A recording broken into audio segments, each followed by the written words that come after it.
नमस्कार, मी अलका कुबल आठले, अभिनेत्री. आज मला खरं तर स्वामी समर्थांवर बोलायचं आहे आणि खरंच सुचत नाही. कारण मी एकतर माझा पहिला योग आला असेल तर माझ्या आईने मला, माझी वहिनी आहे, तिची फॅमिली स्वामी समर्थांची भक्त आहे, गावकर म्हणून, आणि त्यांच्या निमित्ताने मी खरं तर मठात गेले. आणि त्याच्या आधी मी चिपळूणला आपल्या डेरवणमध्ये वगैरे जाऊन आले होते कार्यक्रमाच्या निमित्ताने वगैरे. आणि एक काय माहिती की हळूहळू कशी काय तिथे माझी पावलं वळायला लागली. त्याच्या आधी मला तोची एक समर्थ नावाची फिल्म करण्याचा योग आला होता आणि चोळोपांच्या पत्नीची भूमिका मी त्यात केली होती. आणि मला आठवतं आहे, पितांबर काळे डिरेक्टर, पण जे निर्माते होते ते स्वामींचे अत्यंत निष्ठावंत भक्त होते आणि त्यांची खूप ती भावना होती. आणि त्यातली भूमिका बघून मला ऐकून एवढी बरी वाटली की असं वाटलं वा. आणि माझी मुलगी, मला आठवते त्यावेळी 2 नंबरची मुलगी, अगदी छोटंसं 3-4 महिन्याचं बाळ होतं आणि ते फिल्म मी करत होते. नकळत का होईना असं वाटत होतं की मी या अवधूशा मुलीला घेऊन कसं काय कोल्हापूरला वगैरे शूट करेन, पण ते सगळं होऊन जातं. आणि त्यापेक्षा मला असं वाटतं की ते स्वामी आपल्याकडनं करवून घेतात, म्हणजे तो योगच असतो.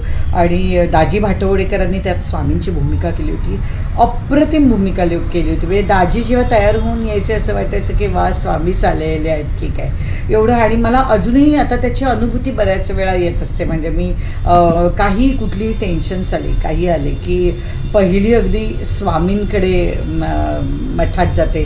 माझ्या घराच्यापासून लोखंडवाल्याचा मठ आम्हाला जवळ आहे आणि त्यामुळे माझं घरात असले की गुरुवारी अगदी जाणं होतं.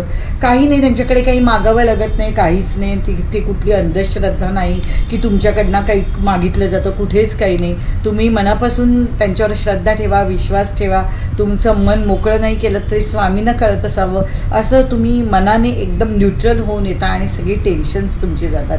मला एक घरातला किस्सा आठवतो आहे की माझी स्वामींच्या मूर्ती माझ्याकडे 2 आहेत तिथे घरात. आणि मला माझे सासूबाई अल्झायमर्स पेशंट होत्या 15 वर्ष, आणि त्यांना खरंच काही कळत नव्हतं. लहान मूल होतं 2 वर्षाचं. आणि 2 वर्षांपूर्वी त्या अशा चालत फिरत होत्या. आत्ता त्या गेल्या नाही आहेत, त्यांचं निधन झालं.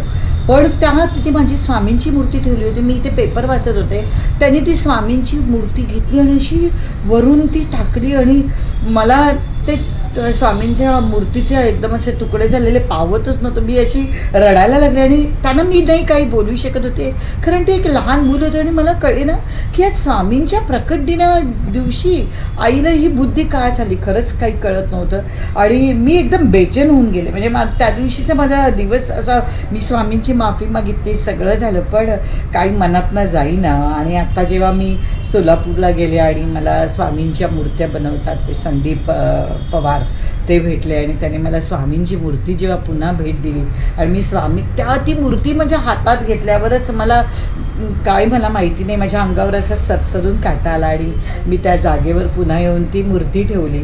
तर तेव्हा असं वाटलं वा, स्वामी पुन्हा माझ्या घरी आले. स्वामी खरं तर काय व्हायचं होतं मला माहीत नाही, खरं कुठला तरी मोठा अपशकून त्या निमित्ताने गेला असेल असं मला वाटतं, की घरावर येणारं संकट त्या निमित्ताने गेलं असेल की काय झालं. कारण त्या माझ्या सासूबाईंना बिचाऱ्या 85 वर्षाच्या, काही कळत नव्हतं आणि त्यांच्या हातून हे झालं होतं आणि त्यांना त्याचं काहीच माहिती नव्हतं. म्हणजे मी त्यांच्यावर रागवूनही काही उपयोग नव्हता, कुठलंच नाही. की त्या माझ्यावर जेव्हा त्यांना समजत होतं तेव्हा माझ्यावर त्या नेहमी मठात यायच्या.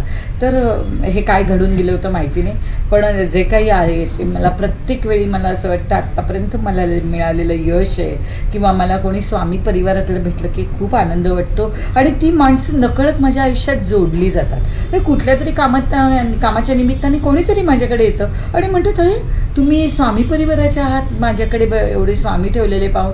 तर आणि म्हणतात आम्ही पण सगळे स्वामींचे भक्त आहोत. आणि असे करून व्यवसायाच्या निमित्ताने होईना, कुठल्याही निमित्ताने होईना, ही स्वामी परिवाराची माणसं एखाद्या माळेप्रमाणे एकमेकांशी जोडत जातात असं मला वाटतं. आणि कुठलंही टेन्शन आलं की मला वाटतं खरंच स्वामींकडे काही मागण्याची गरज नसते, ते समजून जातं. आणि खरंच त्यांचं जे म्हणणं आहे, ब्रीदवाक्य आहे, भिवू नकोस तू मी तुमच्या पाठीशी आहे, आणि ते खरंच आपल्याला त्याच्या अनुभूती प्रत्येक वेळी येत असते.